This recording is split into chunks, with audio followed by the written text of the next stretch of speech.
Good morning, it's Heather Smith with BarrelRacingTips.com, and I want to welcome you to this episode of Pistol's Progress, which I believe is number 25.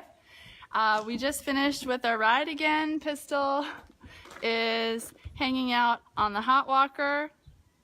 That is .com. You can hear him rustling around in the trailer. We have that parked back in the pasture. Since there's no wind, I guess I can come out here today.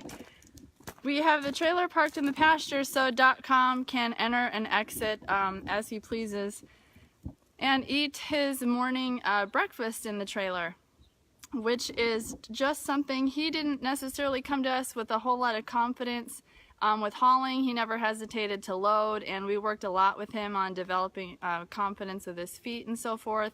But we, once a year or so, we'll try to park the trailer in the pasture when we're not using it a lot, and we'll just put a flake of alfalfa in there once a day, and then he can get in and out on his own, and it basically just becomes his safe space. And it just really refreshes his memory on what a positive place the trailer is, so that he's not experiencing stress on the way to a big roping or something, which really sets us up to kind of spin our wheels. If our horse isn't absolutely at their best when we arrive to the competition, we really have to keep in mind what we're doing to support them, being completely as free of stress as possible, which is going to affect how they perform, their physical health, their immune system. I mean, the list goes on and on. So he's been in and out of the trailer a couple times this morning, and once he actually finishes his alfalfa, he just kind of hangs out in there. It's kind of funny.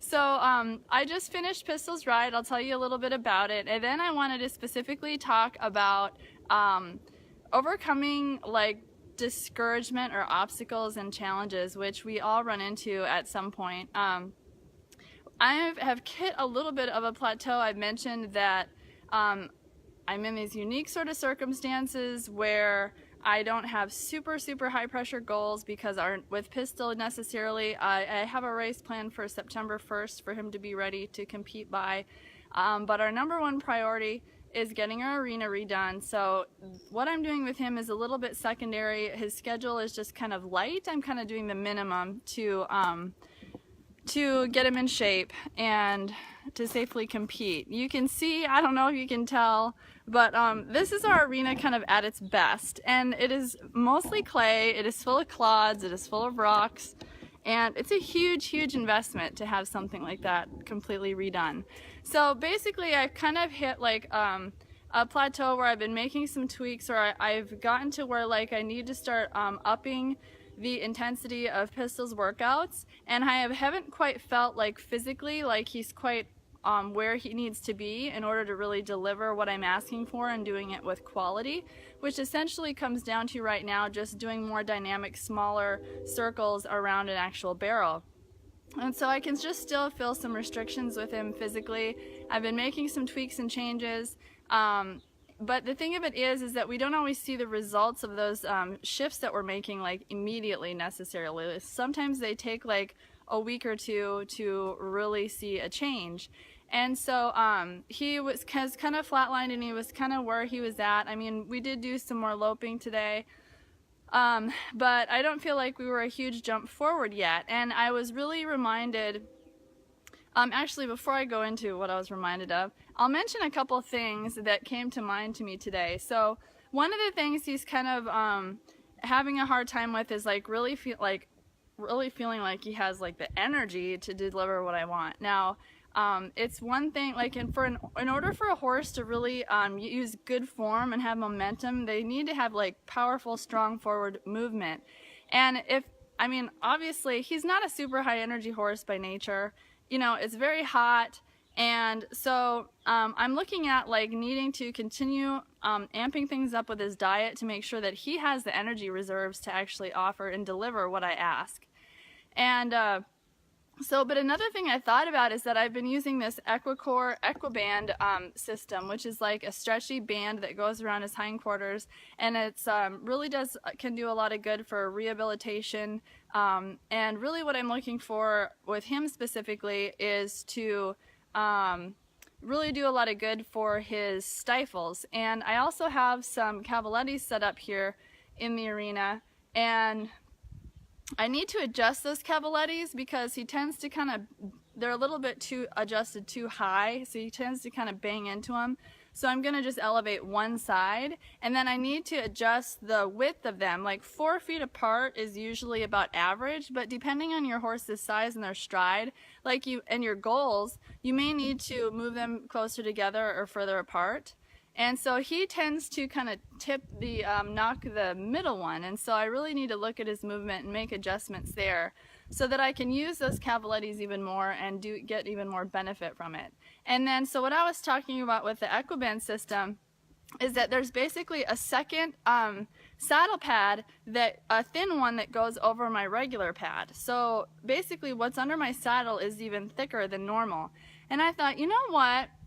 You know, he is not like a super, feely horse by nature. But again, this is never an excuse. We never want to like pigeonhole our horses and label them, be like, well, it just is the way he is, because there's so much that we can take responsibility for doing to really create lightness in horses and create all the ingredients and the qualities that we want. That's so much more within our influence and our control than we realize. Hi, Sabrina. So, by the way, I would love to hear what your plans are for the weekend since it's Friday. We may be going to roping on Saturday, so that would be really awesome. I'm really looking forward to getting Pistol out and about now with that race that I have tentatively planned for September 1st. I'm going to be wanting to take him out and just seeing some sights and getting back in a routine of actually getting hauled and going places and so forth. So I'll talk a little bit more about that as we go forward. But what I was thinking today is that my pad system, what I have going on, is thicker than normal. And so he does not have quite the sensitivity that a horse like .com has, right? Like, horses are so much more sensitive than we give them credit for. But it's a legitimate difference, to take into consideration.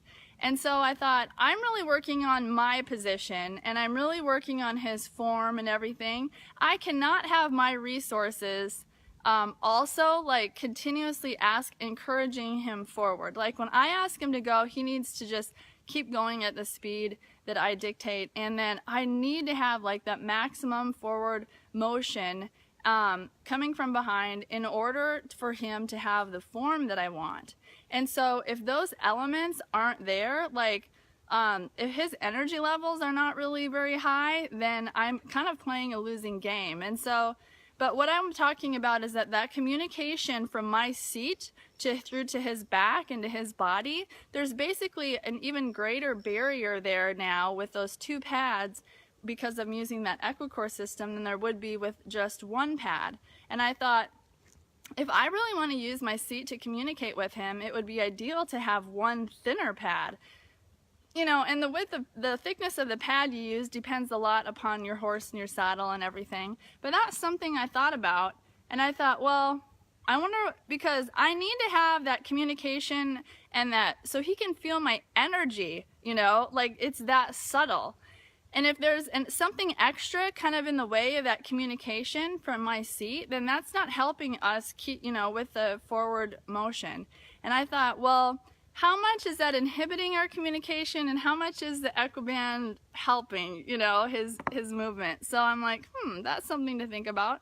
But whenever we're faced challenges, we want to think what are the obstacles in the way of this that are all the elements really there for my horse to honestly deliver what I'm asking?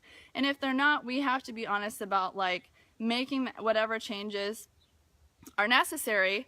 And I was kind of, like I said, at a crossroads where I'm like, well, he's kind of, honestly, with our horses being where they're at right now, you could say they're sort of high maintenance, which means they require a fair amount of time and investment financially in all the supportive things that they need to really be at their best. And so I'm riding kind of a fine line with the idea, with the goal of focusing on, doing what we need to invest in our arena, and then have him be ready to really be competitive too. And so it reminded me of that meme, you know, with the guy who's digging in the that little cartoon where there's the guy that's digging in the diamond mine, and there's two guys actually, and they've got these little pickaxes, and they're digging and digging and digging, and one of them was like this close to reaching the diamonds, and he decides, I've been digging this long, I'm just gonna give up, and he walks away. And like sometimes we don't know how close we are to having things turn around. Even if we're feeling discouraged. And so I know that I'm taking all these actions to help him deliver like what I'm asking easily. And it just might be the case, like instead of sort of focusing on lack and what we don't have today, I can focus more on shifting my focus and thinking more about like, we're so close, I'm learning so much, like, you know, focus on where is the blessing in this. Like in every challenge, there is an opportunity to learn something, and that's really what we need to focus on in these situations. So I wanted to tell you a quick little story too about a summer I'll never forget. I actually still wear the buckle that I won, but it was my old mare that I had when I was a kid, and I was still running her in her 20s. And one summer I had moved away to work for a world champion barrel racer. I'd moved out of state and I was gone. I brought her with me, but I never actually was able to ride her while I was there because my responsibilities were just so great. So I was there for several months, and then when I moved back, you know, when I was living up north, when you're living up north, your season is like really short. And you really have a lot of pressure because you only have so much decent weather or events to even go to, you know, in your area. And so I was feeling like really behind and really discouraged because the summer felt like it was like half over and my mare just wasn't in physical shape. That I felt like I didn't feel like I had the time to get her in the condition and do all the things that I needed to have her at top form. But I was able to kind of get it together enough to have her ready to compete. And the rest of that summer, we had so much success, it was just unreal. And one thing I learned from that experience was about maintaining older horses and about how sometimes less can be a little bit more. And again, it's that fine line and that maintenance and that balance for them that works for them as individuals without like keeping them fit enough to really be strong and have little risk of injury, but then not overdoing their conditioning so much that we're actually triggering a lot of extra inflammation. But basically, what it comes down to is that I was just so frustrated and mentally not where I needed to be, you know, because I was really focused on not being able to do enough. I was so focused on that.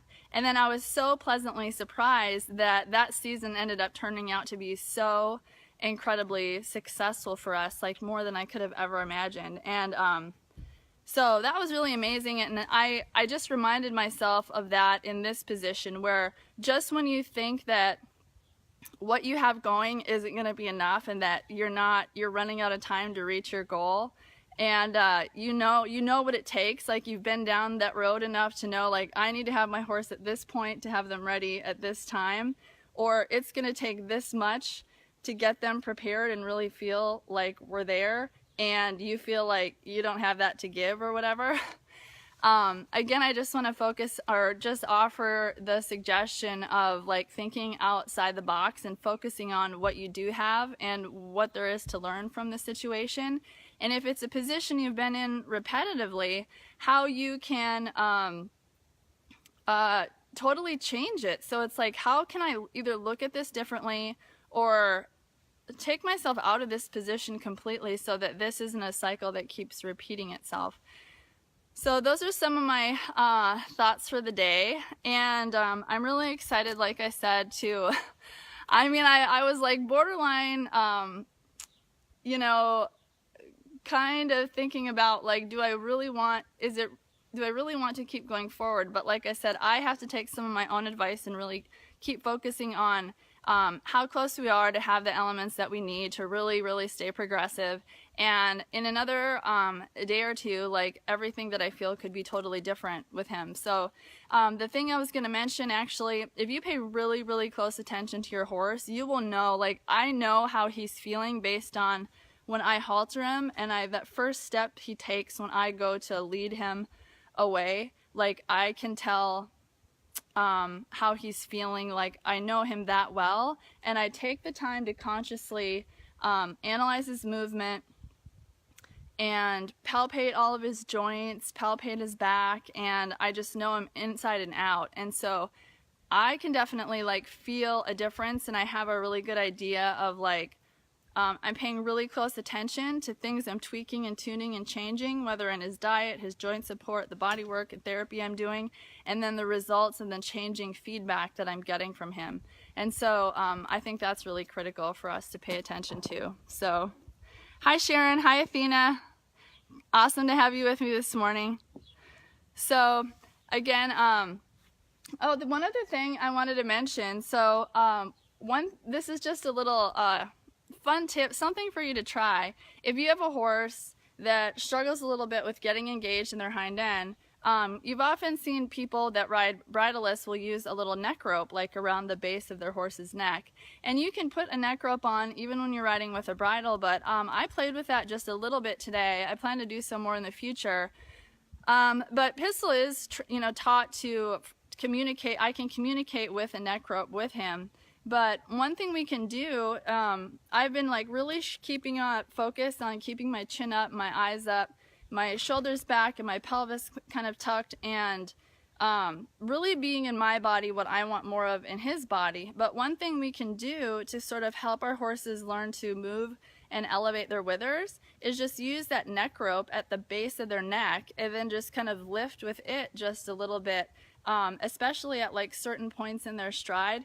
In a lope, for example, it's just like a different point of communication that we can use. And so that would be something you can play with. You can just take if you have a stick and string that you do groundwork with, you can just take the string off and tie that around your horse's neck. And again, if you haven't done it before, I would definitely just keep your horse's bridle on, of course, as usual. And but then just take a hand and kind of just play with that a little bit, and be really conscious of your own posture as well. So I hope that gives you some things to kind of think about and play with. And I hope it gives you some encouragement, like, don't be the guy in the diamond mine that gets this close and then turns around and gives up when they're almost ready for a breakthrough. And if you find yourself in this position often, or if you ever have in that discouraged position, it's like, think about, where's the blessing in this? Like, what am I learning from this? Where is the good in this? And how can I avoid, what do I need to change to avoid being in this position again? Like, some sort of deep foundational level change to be able to just go full speed forward with your goals. And I'm not saying that sometimes that doesn't always not mean stepping back and regrouping. Sometimes that is appropriate. But we can always think about, like, what kind of action step is necessary on my part to not be in this position again.